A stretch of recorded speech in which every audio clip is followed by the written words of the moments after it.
हनुमान चालीसा 23वीं चौपाई। दुर्गम काज जगत के जेते, सुगम अनुग्रह तुम्हरे तेते। पहली पंक्ति। दुर्गम काज जगत के जेते, राइट फिंगर। दुर्गम का अर्थ है कठिन या असंभव कार्य। काज का अर्थ है कार्य या काम। जगत के जेते यानी संसार के जितने भी कार्य है। इस पंक्ति का भाव है संसार में जितने भी कठिन कार्य है जिन्हें मनुष्य असंभव समझता है, वे सब हनुमान जी की कृपा से संभव हो जाते हैं।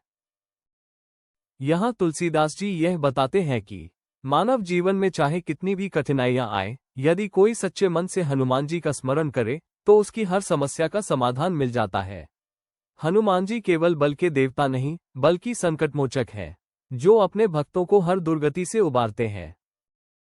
दूसरी पंक्ति। सुगम अनुग्रह तुम्हरे तेते, राइट फिंगर। सुगम का अर्थ है सरल, सहज या आसान।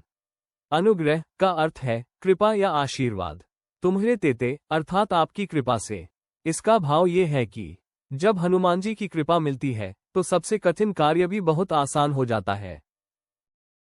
जिसे करने में संसार के लोग असमर्थ होते हैं, वह कार्य भक्त हनुमान जी की कृपा से आसानी से पूर्ण कर लेता है।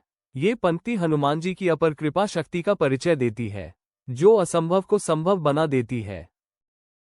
इस चौपाई में तुलसीदास जी कहते हैं कि संसार में चाहे कितने भी दुर्गम कार्य क्यों न हो, हनुमान जी की कृपा से वे सुगमता से पूर्ण हो जाते हैं।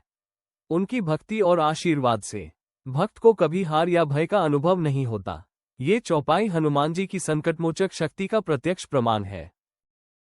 ब्लोसम शिक्षा और संदेश। भक्ति और विश्वास से असंभव कार्य भी संभव बनते हैं। अगर मन में सच्चा विश्वास हो तो कोई भी कठिनाई स्थायी नहीं रहती।